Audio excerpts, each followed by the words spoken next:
শিক্ষার্থী বন্ধুরা, আজকে আমরা ফোর্থ রুট অফ -49 এর মান নির্ণয় করব। দেখো অঙ্কটা কত সহজে করা সম্ভব। -49 লিখলাম, fourth root of -49 equal to plus minus -49 whole to the power 1/4 plus minus 49 i square whole to the power 1/4, কারণ -1 ইকুয়াল টু i স্কোয়ার আমরা লিখতে পারি। এখন প্লাস মাইনাস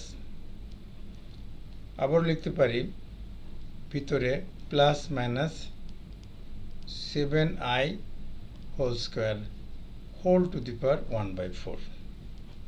এখন প্লাস মাইনাস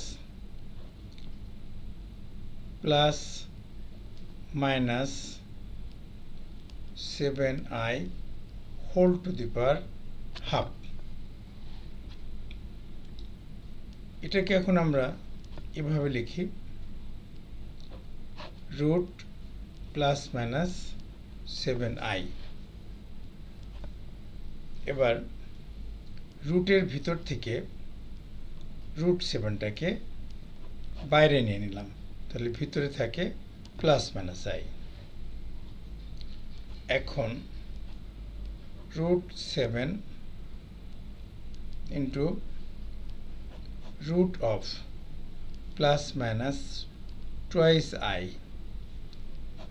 বাই 2 আমরা এভাবে লিখতে পারি।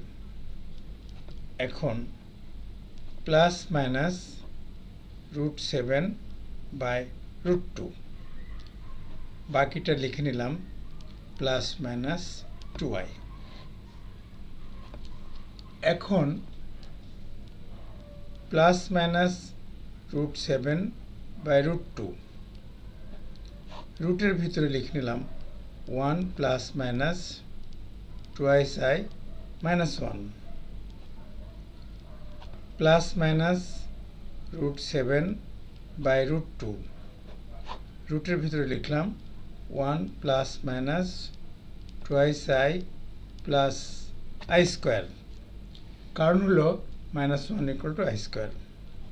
এখন equal to plus root 7 by root 2, 1 plus minus i whole square, তার উপরে রুট। এখন plus minus root 7 by root 2, root আর স্কোয়ার কেটে গেলে থাকে 1 প্লাস মাইনাস i। তাহলে এটাই আমাদের অ্যান্সার। ধন্যবাদ।